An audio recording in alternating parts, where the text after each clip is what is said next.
नमस्कार विद्यार्थियों, sunrise education academy Samdari में आपका स्वागत है। आज हम पढ़ने जा रहे हैं class 11th business study chapter first business trade and commerce. उसके 3 पार्ट हमने कंप्लीट कर लिए हैं। आज हम पढ़ेंगे पार्ट 4। ठीक है। लास्ट पार्ट 3 में हमने डिस्कस किया था भारत के प्रमुख व्यापारिक केंद्र यानी कि major trade centre in India. ठीक है, उनको हम सक्सेसफुली कंप्लीट कर चुके हैं। उसके आगे नेक्स्ट टॉपिक आता हमारा मेजर एक्सपोर्ट एंड इंपोर्ट, प्रमुख निर्यात और आयात। यानी कि प्राचीन समय में जो एंशिएंट इंडिया में जो मेजर एक्सपोर्ट और इंपोर्ट कौन कौन से प्रोडक्ट का किया जाता था, यानी कि प्राचीन काल में जो भारत से कौन से वस्तुओं का निर्यात किया जाता था और भारत में कौन सी वस्तुओं का आयात किया जाता था, इसके बारे में हम डिस्कस करेंगे। ठीक है, तो फर्स्ट हम डिस्कस करते हैं भारत के एक्सपोर्ट, भारत के प्रमुख निर्यात। यानी कि निर्यात का अर्थ है भारत के द्वारा जो कुछ वस्तुओं का जो उत्पादन भारत में किया जाता है और उनको इंडियन इकोनॉमी को डेवलप करने के लिए, भारतीय अर्थव्यवस्था को विकसित करने के लिए उनका निर्यात किया जाता है। ठीक है, यानी कि भारत से जिन वस्तुओं को बाहर भेजा जाता है आय अर्जित करने के उद्देश्य से, तो उनको कहा जाता है एक्सपोर्ट, निर्यात। ठीक है, तो हम समझते हैं भारत से कौन कौन सी वस्तुओं का निर्यात किया जाता था। ठीक है, निर्यात का प्रमुख उद्देश्य होता है इनकम अर्न करना, यानी कि आय अर्जित करना या आय प्राप्त करना। तो प्रमुख वस्तुएं कौन कौन सी थी उसके बारे में हम डिस्कस करेंगे। तो फर्स्ट प्रोडक्ट आता है या फर्स्ट कमोडिटी या प्रथम वस्तु आती है मसाले, स्पाइसेज। यानी कि भारत से प्रमुख रूप से मसालों का निर्यात किया जाता था। समझ में आ गया ना। उसके बाद गेहूँ, वीट, मतलब गेहूं का निर्यात किया जाता था। भारत में अधिकांश जो उत्पादन होता था उसका कुछ प्रयोग खाद्यान्न के रूप में भारत में प्रयोग किया जाता, और उसके अलावा जो भी एक्स्ट्रा प्रोडक्शन होता, जो अतिरिक्त उत्पाद होता, उसको एक्सपोर्ट कर दिया जाता। उसके बाद शुगर, चीनी, इसका भी निर्यात किया जाता। नील, जिसे अपन इंडिगो कहा जाता है, नील की खेती की जाती थी भारत में, और उस नील की खेती से जो नील का उत्पादन होता उसका एक्सपोर्ट यानी निर्यात कर दिया जाता। ओपियम, अफीम, अफीम का उत्पादन राजस्थान के चित्तौड़गढ़ क्षेत्र में किया जाता है और उनका निर्यात किया जाता था भारत के द्वारा, ओपियम। सीसैम ऑयल, यानी कि तिलों का तेल, तिलों का उत्पादन राजस्थान के पाली क्षेत्र में अधिकांश होता है और उनके द्वारा उत्पादित जो तेल होता है उनका निर्यात किया जाता था। उसके बाद कॉटन, कपास एक रेशे वाली फसल है कॉटन, तो इसका भी भारत के द्वारा एक्सपोर्ट किया जाता था।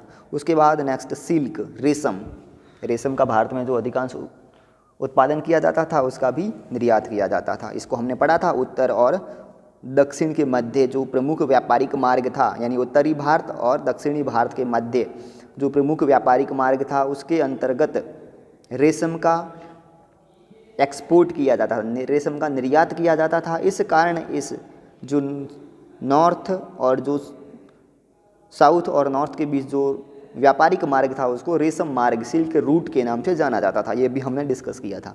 उसके बाद नेक्स्ट पैरट, तोते हैं जो उनका भी निर्यात किया जाता था, जो मानव की हूबहू बोली बोलता है। जैसे राजस्थान के उसमें रणथंभौर क्षेत्र में जो पाए जाने वाले तोते हैं जिसे हीरामन या गागरोनी प्रजाति कहा जाता है, वो मानव की हूबहू नकल करता है, यानी कि मानव की भाषा बोल सकता है। उनका भी भारत के द्वारा एक्सपोर्ट, निर्यात किया जाता था। समझ में आ गया ना। नेक्स्ट लाइव एनिमल्स, यानी कि जीवित मवेशी, मवेशी का अर्थ होता है पशु, तो जीवित पशुओं का भी निर्यात किया जाता था। एनिमल प्रोडक्ट, इसके अलावा जो एनिमल्स के प्रोडक्ट हैं जैसे हाइड, स्किन, हाइड का अर्थ है खाल, स्किन का अर्थ फर, हॉर्न्स यानी जो पशुओं के सींग होते हैं, टॉर्टाइसेल, कछुए की जो सुरक्षा कवच होता है, जो कछुए के शरीर के ऊपरी भाग का जो आवरण होता है उसे कहा जाता है टॉर्टाइल सेल, टॉर्टाइज सेल्स। पियर्स, पियर्स का अर्थ होता है मोती, और सेफोर्स यानी नीलमणि। क्वार्टज, क्वार्टज का अर्थ है जो चमकीले पत्थर होते हैं ना जिनका प्रयोग नगीनों के रूप में किया जाता है, वो कहलाते हैं क्वार्टज, चमकीले पत्थर। ग्रेनाइट, ये जो ग्रेनाइट सिटी जालोर को कहा जाता है, तो उस समय भी, प्राचीन समय में भी भारत में अधिकांश ग्रेनाइट का प्रोडक्शन किया जाता था, उत्पाद किया जाता था और फिर उसे निर्यात किया जाता था। इसके अलावा कॉपर यानी तांबा, तांबे का उत्पादन राजस्थान के प्रमुख रूप से सर्वाधिक उत्पादन तांबे का खेतड़ी क्षेत्र है जो झुंझुनू में है, उसमें सर्वाधिक तांबे का उत्पादन किया जाता है और फिर उसको उससे निर्मित वस्तुएं बनाने के लिए उसका एक्सपोर्ट किया जाता था, भारत से उनका निर्यात किया जाता था। तो ये हमने पढ़ी निर्यात के अंतर्गत आने वाली कुछ प्रमुख वस्तुएं जिनका भारत से दूसरे देशों को निर्यात एक्सपोर्ट किया जाता था। अब हम पढ़ते हैं आयात। आयात का अर्थ है किसी दूसरे देश से वस्तु मंगवाना, ठीक है। जैसे एग्जाम्पल के तौर पर हम बात करें तो जैसे इंडिया है, भारत है, भारत में किसी वस्तु की आवश्यकता है, भारत में किसी वस्तु की डिमांड है, इंडिया में क्या है, डिमांड है किसी वस्तु की, और उसका प्रोडक्शन इंडिया में होता है यानी कम मात्रा में होता है जिससे कंज्यूमर को पूर्ण रूप से सेटिस्फाई नहीं किया जा सकता है, मतलब डिमांड अधिक है और प्रोडक्शन कम है, तो क्या करेंगे, दूसरे देश से वस्तुओं का आयात करेंगे, दूसरे देश से वस्तुओं को खरीद कर इंडिया में लाएंगे, ठीक है। तो क्या कहलाएगा वो, इम्पोर्ट। तो भारत के द्वारा दूसरे अन्य देशों से कौन कौन से वस्तुओं का इम्पोर्ट या आयात किया जाता था उसके बारे में हम अध्ययन करेंगे, ठीक है। तो फर्स्ट वस्तु की बात करें तो हॉर्स यानी कि घोड़ों का आयात किया जाता था, यानी कि दूसरे देशों से जो घोड़े खरीद कर भारत में लाए जाते थे, फिर उनका प्रयोग घुड़सवारी के रूप में या अन्य प्रकार से किया जाता था। चाइनीज सिल्क, जो चाइना की सिल्क हैं, ठीक है, उनका भी आयात किया जाता था, यानी चाइना से सिल्क मंगवाई जाती थी। या फ्लैक्स एंड लिनेन, फ्लैक्स और लेनिन ये क्या हैं, कपड़े की ब्रांड हैं लेनिन। तो कपड़े की जो लेनिन ब्रांड है उसका भी भारत के द्वारा आयात किया जाता था। आपने अभी भी देखा होगा, वर्तमान समय में भी लेनिन के शर्ट वगैरह आते हैं जो अच्छी क्वालिटी के माने जाते हैं, अच्छी क्वालिटी के प्रोडक्ट माने जाते हैं। तो भारत के द्वारा इनका उत्पादन नहीं किया जाता था, तो दूसरे देशों से इसे आयात किया जाता था। नेक्स्ट वाइन, शराब, शराब का दूसरे देशों से आयात किया जाता था। इसके अलावा गोल्ड, सिल्वर, टिन, कॉपर और लीड, रबीज, कॉरल, कॉरल का अर्थ है पुखराज या जो मूंगा होता है। उसके अलावा ग्लास यानी कांच हैं जो वो भारत में उत्पादन नहीं होता था, उसका दूसरे देशों से आयात किया जाता था। जबकि वर्तमान समय में इस ग्लास के उत्पादन राजस्थान में भी किया जा रहा है, जो धौलपुर में है इसका उत्पादन, है ना, इसकी ग्लास की फैक्ट्रियाँ लगी हुई है धौलपुर क्षेत्र में, ठीक है। यानी कि अधिक मात्रा उत्पादन तो अभी भी हो रहा है, लेकिन अधिक मात्रा में जब डिमांड होती है, डिमांड अधिक होती है और प्रोडक्शन कम होता है, तो दूसरी कंट्री से या उनका आयात किया जाता है। समझ में आ गया ना। नेक्स्ट एम्बर, एम्बर है जो एक प्रकार का जो आभूषणों में प्रयोग किया जाने वाली एक प्रकार की धातु है, जैसे नगीना वगैरह होता है ना, वैसे ही। तो इस प्रकार की जो वस्तुएं हैं उनका भारत के द्वारा आयात किया जाता था, ठीक है। समझ में आ गया। तो इनका स्क्रीनशॉट लेके रख लें। और ये जो भारत से निर्यात की जाने वस्तुएं हैं और ये भारत में आयात की जाने वाली वस्तुएं हैं, इनको आप नोटबुक में नोट डाउन कर लें। अभी साथ साथ तो नोट डाउन नहीं करें, समझाते समय ध्यान से सुने ताकि मैक्सिमम है जो आपको याद हो सके। अब नोट डाउन करके स्क्रीनशॉट लेके रख लें, बाद में अपनी नोटबुक में नोट डाउन कर लें, ठीक है। स्क्रीनशॉट ले लिया होगा आपने। उसके बाद अपना नेक्स्ट टॉपिक आता है भारतीय उपमहाद्वीप की विश्व अर्थव्यवस्था में स्थिति। नोट कर लिया होगा। Position of Indian subsequent in world economy. तो विश्व अर्थव्यवस्था में भारत की स्थिति, भारतीय जो सब कॉन्टिनेंट है, इंडियन सब कॉन्टिनेंट का अर्थ है जो भारतीय उपमहाद्वीप हैं, उसकी विश्व की अर्थव्यवस्था में क्या स्थिति है, भारत की क्या पोजीशन है विश्व की अर्थव्यवस्था में, ठीक है। तो इसके बारे में, इसके संदर्भ में हम अध्ययन करेंगे, ठीक है। फर्स्ट एडी अप टू 1991 यानी कि पहली शताब्दी से लेकर 1991 तक हम इसका अध्ययन करेंगे। पहली शताब्दी से लेकर 20वीं शताब्दी तक इसका अध्ययन करेंगे। 1991 को 20वीं शताब्दी माना जाता है, इनकी 20th century, from first century to 20th century, इसके बारे में हम डिस्कस करेंगे, ठीक है। तो हम पढ़ते हैं, between the first and the 17th century India is largest economy of the ancient and medieval world.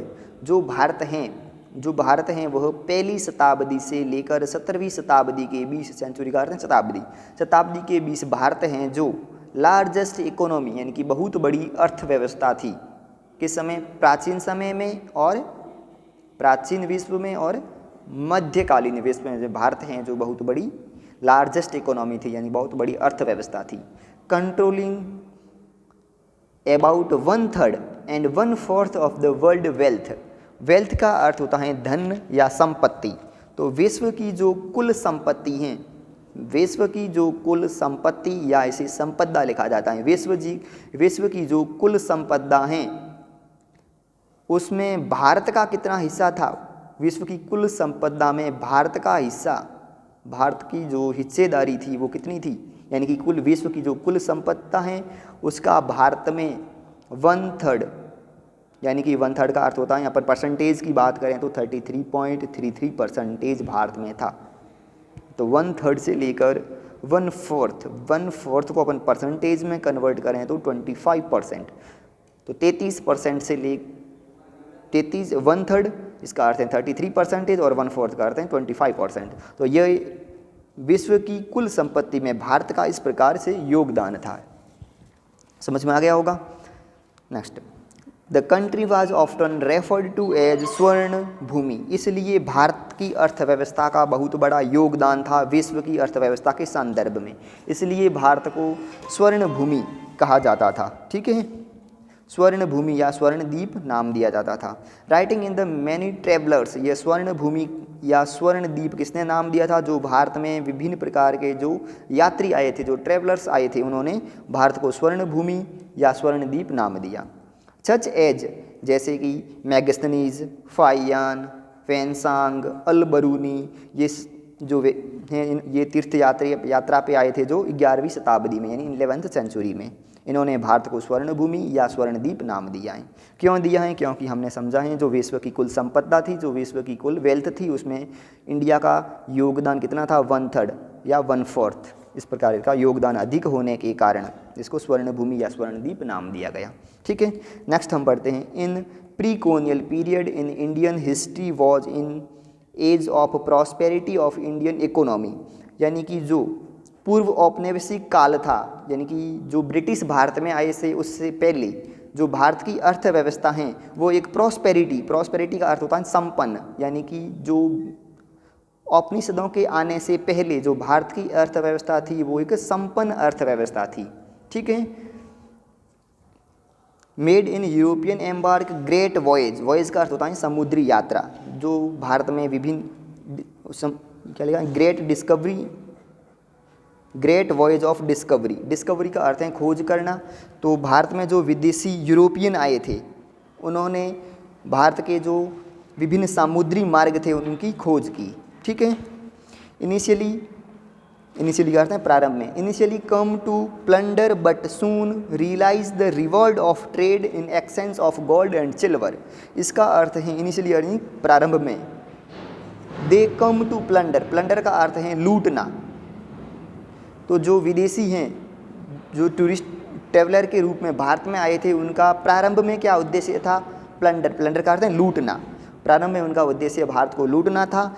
But soon realise the reward of trade, लेकिन उन्होंने यह रियलाइज़ किया यानी कि महसूस किया। रिवॉर्ड का अर्थ होता है प्रतिफल। तो उन्होंने यह भारत में जो व्यापार हैं इसके प्रतिफल को महसूस किया, यानी कि इससे जो रिटर्न हो रहा है, जो आय प्राप्त होती है, उसके बारे में उन्होंने रियलाइज़ किया, महसूस किया। और फिर उन्होंने ट्रेड किया भारत में। किसके बारे में? गोल्ड और सिल्वर का ट्रेड किया, यानी कि सोना और चांदी का भारत में व्यापार किया। ठीक है, समझ में आ गया होगा। इसका स्क्रीनशॉट ले लें और फिर अपने नोटबुक में से नोट डाउन कर लें। स्क्रीनशॉट ले लिया होगा। अब इसको अपन समझते हैं हिंदी लैंग्वेज में वापस।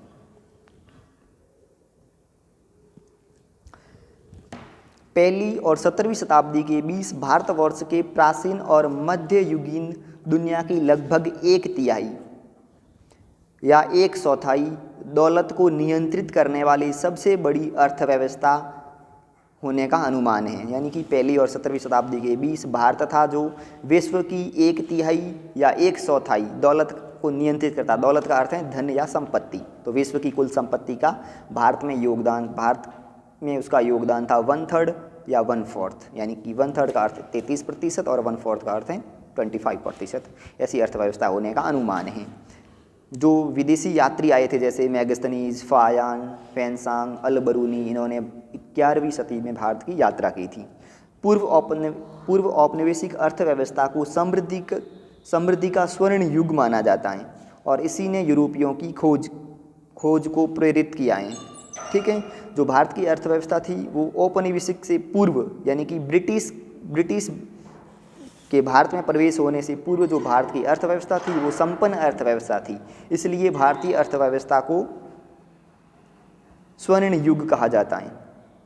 ठीक है, और इसी से प्रेरित होकर जो यूरोपीय थे उन्होंने भारत की खोज की, इनकी भारत के विभिन्न व्यापारिक मार्गों की खोज की। प्रारंभ में वे लूटने के लिए आए और किंतु शीघ्र ही उन्होंने सोने और चांदी के बदले व्यापार को पुरस्कार के रूप में एहसास किया। प्रारंभ में उनके भारत में आने का उद्देश्य भारत को लूटना था, लेकिन उन्होंने भारत में सोने और चांदी के व्यापार से उत्पन्न होने वाले पुरस्कार का अर्थ है प्रतिफल यानी कि रिटर्न, जो उससे आय अर्जित होगी, सोने और चांदी के व्यापार से जो आय अर्जित होगी उसके बारे में उन्होंने विचार किया और फिर उन्होंने भारत में व्यापार करना प्रारंभ कर दिया। The British empire began to take roots in India in mid 18th century. जो ब्रिटिश एम्पायर थे, जो ब्रिटिश लोग थे, वो भारत में अपनी जड़ें स्थापित की 18वीं शताब्दी में।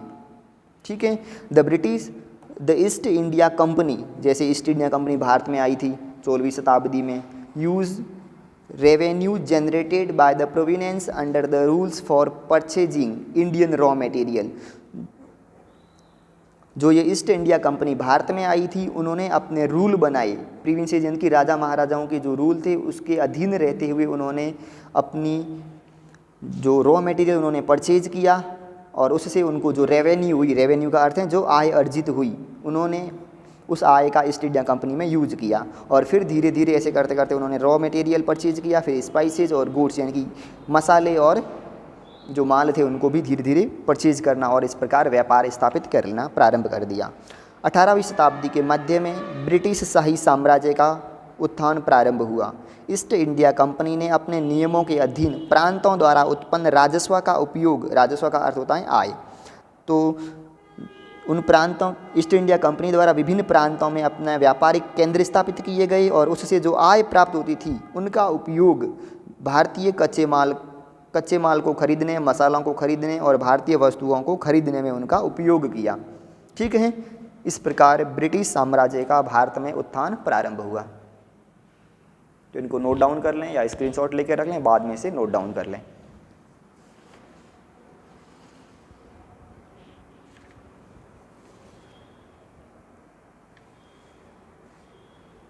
स्क्रीनशॉट ले लिया होगा। अब नेक्स्ट टॉपिक पे हम बात करते हैं। नेक्स्ट हमारा टॉपिक आता है इंडियन बिगिन टू री इंडस्ट्राइज। भारत में पुनः औद्योगिकरण, यानी कि भारत में जो पुनः औद्योगिकरण की जो शुरुआत हुई उसके बारे में अध्ययन करेंगे।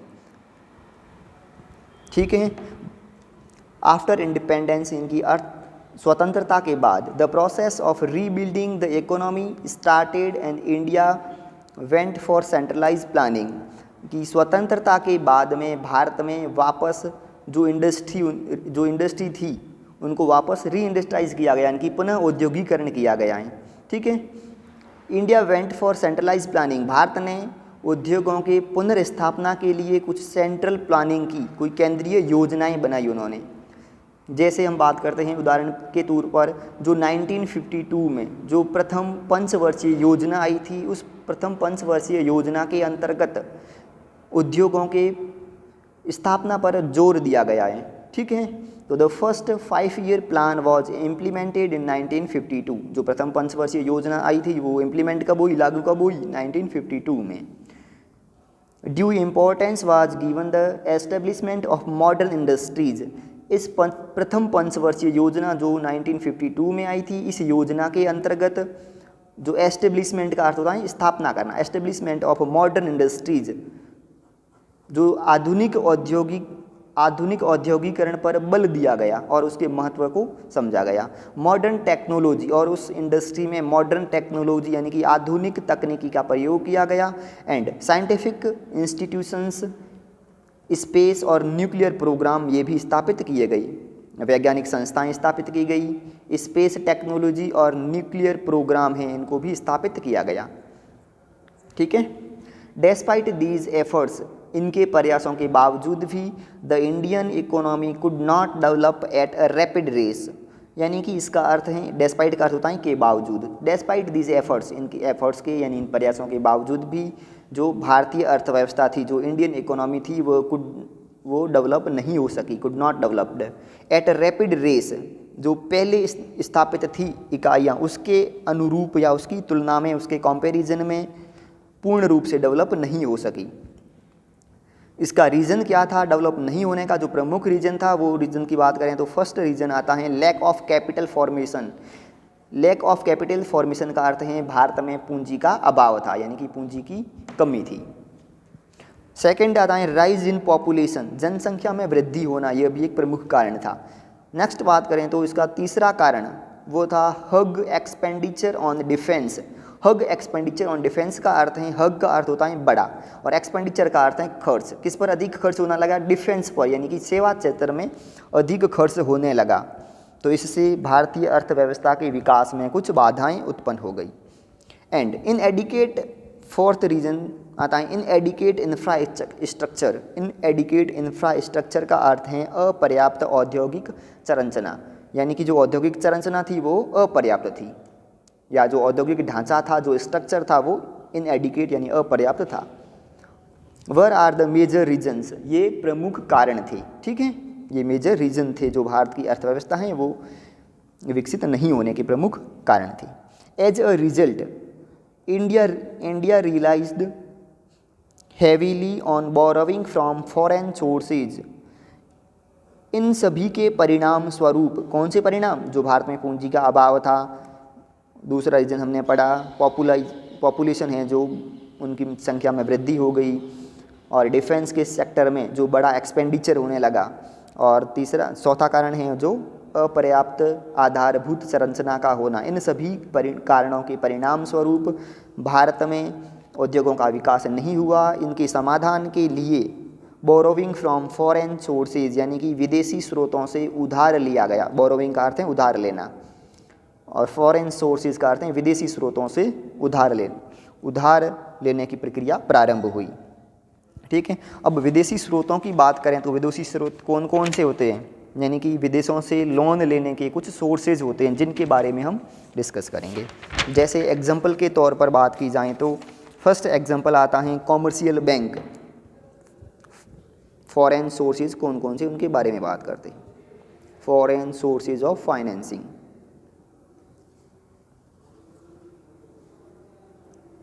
वित्त के विदेशी स्रोत। ठीक है, फॉरेन सोर्सेज ऑफ फाइनेंस, वित्त के विदेशी स्रोत कौन कौन से हैं? तो हम बात करें, फर्स्ट आता है कॉमर्शियल बैंक, जिसे हम वाणिज्यिक बैंक कहते हैं, कॉमर्शियल बैंक।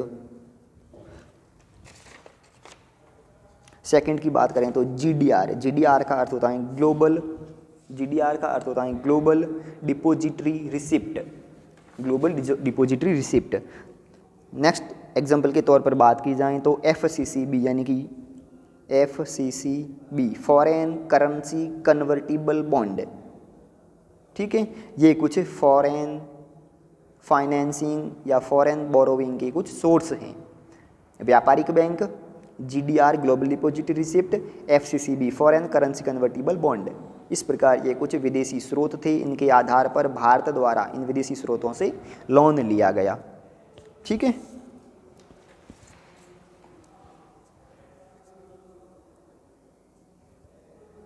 तो इस प्रकार भारतीय अर्थव्यवस्था या भारत के जो उद्योग थे उनको पुनः स्थापित करने में विदेशी स्रोतों का भी महत्वपूर्ण योगदान है। ठीक है, and finally agreed to economic liberalisation in 1991, और अंतिम रूप से भारत ने यह डिसाइड किया कि लिबरलाइजेशन किया जाए। लिबरलाइजेशन का अर्थ होता है उदारीकरण, लिबरलाइजेशन को हिंदी में बोलेंगे उदारीकरण। अब इसका अर्थ समझते हैं। उदारीकरण का अर्थ होता है भारत के जो भारत का जो क्षेत्र है उस क्षेत्र में विदेशी संस्थाओं को या फॉरेन कंपनियों को बिजनेस करने के लिए स्थापित करना। जो विदेशी यूनिट हैं, जो विदेशी इकाइयाँ हैं या विदेशी कंपनियाँ हैं, उनको भारत के इस कार्य क्षेत्र में अपना बिजनेस स्थापित करने की अनुमति देना, उसे कहा जाता है लिबरलाइजेशन। और इस प्रकार भारत में जो इंडस्ट्री थी उनको रीऑर्गेनाइज करने के सोर्सेज कम थे, इसलिए भारत ने यह अंतिम फाइनली रूप से यह डिसाइड किया कि अब लिबरलाइजेशन किया जाए, यानी कि विदेशी कंपनियों को भारत में स्थापित करने की अनुमति प्रदान की जाए। तो ये लिबरलाइजेशन की शुरुआत हुई है 1991 में। ठीक है, इसको आप नोट डाउन कर लें।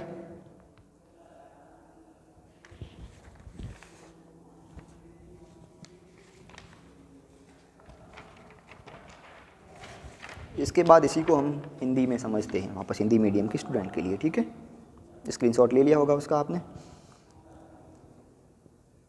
भारत में पुनर्औद्योगीकरण।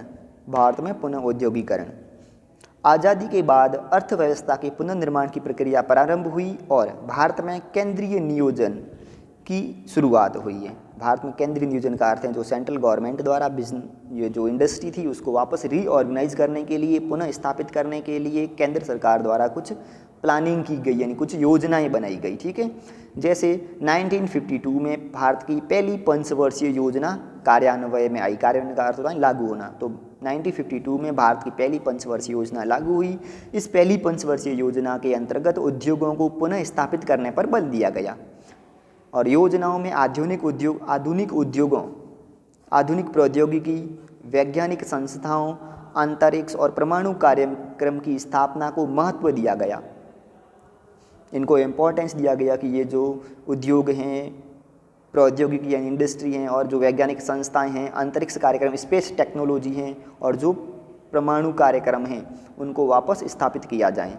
इन प्रयासों के बावजूद भारतीय अर्थव्यवस्था में तेज़ी से विकसित नहीं हो सकी। इतने भारत में इस प्रकार प्रयास किए गए, इस प्रयासों के बावजूद भी जो इंडियन इकोनॉमी थी, जो भारतीय अर्थव्यवस्था थी, वो तेज़ी से विकसित नहीं हो सकी। अब तेज़ी से विकसित क्यों नहीं हो सकी, इसके भी कुछ प्रमुख कारण थे। इसके कारणों की बात करें तो प्रथम कारण आता है पूंजी निर्माण में कमी होना। जैसे हमने पढ़ा था अभी लैक ऑफ कैपिटल फॉर्मेशन, पूंजी के निर्माण में कमी। दूसरा कारण आता है जनसंख्या वृद्धि, जनसंख्या की अधिक वृद्धि होना। तो उनके लिए डिमांड भी अधिक हो जाती है। उन अधिक लोगों की डिमांड को सेटिस्फाई करना इंडस्ट्री द्वारा, उस समय कम इंडस्ट्री थी, उसके द्वारा सेटिस्फाई करना संभव नहीं था। रक्षा पर भारी व्यय, यानी कि जो रक्षा क्षेत्र हैं, जो डिफेंस सेक्टर हैं, उस पर अधिक मात्रा में व्यय होने लगा। अपर्याप्त बुनियादी ढांचा, यानी कि इंफ्रास्ट्रक्चर था, जो बुनियादी ढांचा था वो पर्याप्त नहीं था।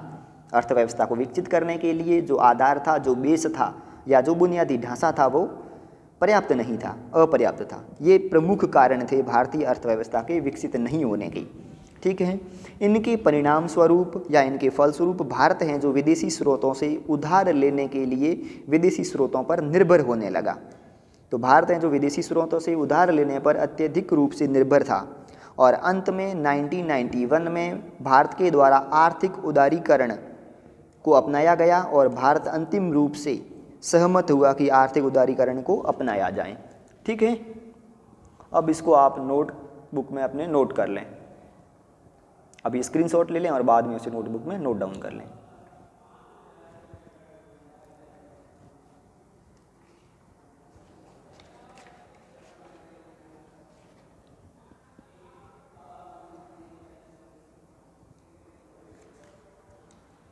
नोट कर लिया होगा?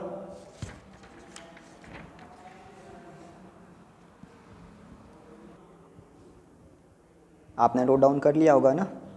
तो इस प्रकार हमारी ये फर्स्ट चैप्टर का फर्स्ट पार्ट था, यानी कि फर्स्ट चैप्टर हैं जो 2 पार्ट में डिवाइड हैं। ठीक है, उसका फर्स्ट पार्ट हमने कंप्लीट कर लिया है।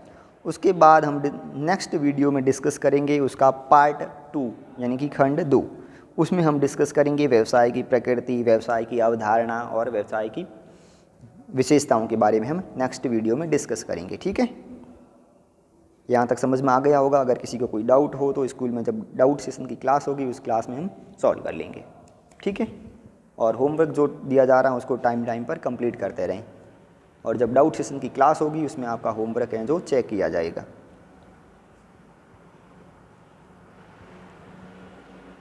ओके, ठीक है।